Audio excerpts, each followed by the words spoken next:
Баршаңызға сәлем. Бүгін сіздермен қарапайым жолмен орыс тілін үйренуді бастаймыз. Өткен сабақта біз предложный падеж ойлауды білдіретінін өткен болатынбыз. Мысалы, Лиза думает о собаке. Ал енді предложный падеж тағы екі нәрсені білдіреді. Ол не нәрсе екенін қазір қараймыз. Оның екіншісі местоположение, үшіншісі транспорт. Бүгін местоположениеға толықтай тоқталамыз. Местоположение где, яғни қайда деген сұраққа жауап береді. Және біз етістікті қолданғаннан кейін оны предложный падежге айналдырамыз. Мысалы, думать о Лондоне. Бұл жерде ойлау объектісін білдіріп тұр. Бұл жерде думать етістік болып тұрса, ал Лондоне бұл ойлауды білдіріп тұр. Яғни біз өткен сабақта өткендей сөздің соңына е немесе иді қосамыз предложный падежде. Ал енді біздің тақырыбымыз местоположение болғандықтан біз где деген сұрақты қойсақ, жить в Лондоне болады. Қарап тұрсаңыз, бізде предлог өзгеріп тұр. Яғни в деген предлогты біз қостық. Бірінші функциямыз ойлауды білдірсе, мысалы, о чем, о Лондоне. Ал екінші функциямыз бұл местоположениені білдірген кезде где деген сұрақты қоямыз. Сонда в Лондоне дейді. В деген предлог қосылып тұр.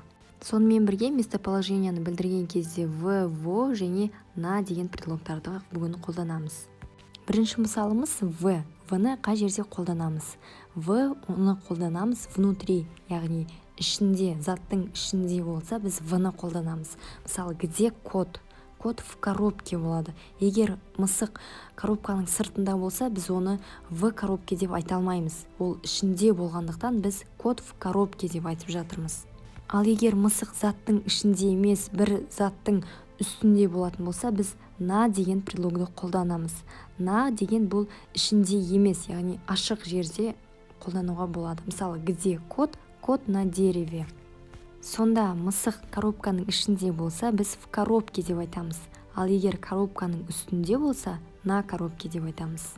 Айырмашылығын түсінген болсақ, в бұл жабық жерде, яғни ішінде, бір жердің ішінде болып жатқан нәрсені білдіреді. Мысалы, находиться в аудитории, яғни аудиторияның ішінде болып жатыр. Отдыхать в клубе, обедать в ресторане, учиться в университете, родиться в Москве, работать в офисе, жить в Казахстане. Тағы мысал келтірейік. Раньше моя собака жила на улице. На улице, яғни на предлогы қолданып тұр. На деген біз жаңа айтып кеткендей, бұл ашық кеңістікте, яғни мысалы үйдің ішінде емес, ол далада болып жатқан нәрсе. Улица деген бұл көше болғандықтан бұл ашық жер, еш нәрсемен қоршалмаған, яғни үй емес, даланың сырты, ашық жер. Егер үйдің ішінде болса, в доме деп айтуға болатын еді. Дала болғандықтан, сырт болғандықтан на улице деп айтамыз. Дети играют на площади. Болды ашық кеңістік, сондықтан на предлогын қоямыз. Тағы бір мысал, компасты алып қарайтын болсақ, оған да на деп қосамыз. На севере, на востоке, на юге, на западе. Пингвины живут на севере.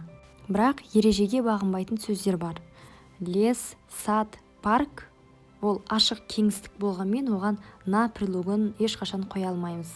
Оған тек в-ны ғана қоя аламыз. Мысалы, они работают в лесу, в саду, в парке деп айтуға болады.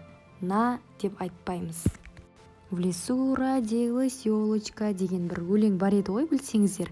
Вот сол жерде, мысалы, в лесу деп айтады.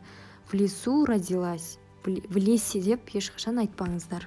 Бұл енді ережеге бағынбайтын сөздер болғандықтан оған уп окончанияны қосып жатырмыз. На предлогын тек қана ашық кеңістікте ғана қолданбаймыз, болып жатқан процесте де қолданамыз. Мысалы, на экзамене, на работе, на уроке, на матче, на выставке, на базаре, на балете. Мысалы, где дети? Дети на уроке в школе. Бұл процесс болып жатыр. Мысалы, зданияның ішінде болса да, бұл процесс болғандықтан оған на предлогын қосып жатырмыз. Яғни, дети на уроке.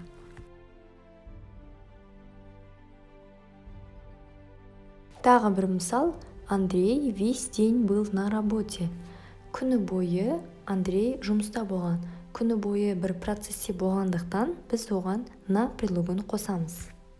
предложный падеж соңы е және мен и мен аяқталатынын біз білеміз, бірақ окончаниеге бағынбайтын сөздер болады. Олар мыналар: в лесу, в саду, в аэропорту, в шкафу, в носу. Ары қарай скринға түсіріп алсаңыздар болады. Және осы сөздер бір заттың ішінде болса да, олар бағынбайды. На мен жазыла береді. На заводе, на фабрике, на почте, на рынке, на вокзале, на станции, на родине, на кухне, на острове, на Бали. Ал во предлогын қайда қолданамын десеңіз, оған жанына в және ф мен басталатын сөз келсе, онда во предлогы қолданылады. Мысалы, во Франции. Сонымен бүгінгі сабағымыз осымен аяқталды. Видео ұнаған болса, міндетті түрде лайк басып, тіркелуді ұмытпаңыздар. Келесі кездескенше сау болыңыздар.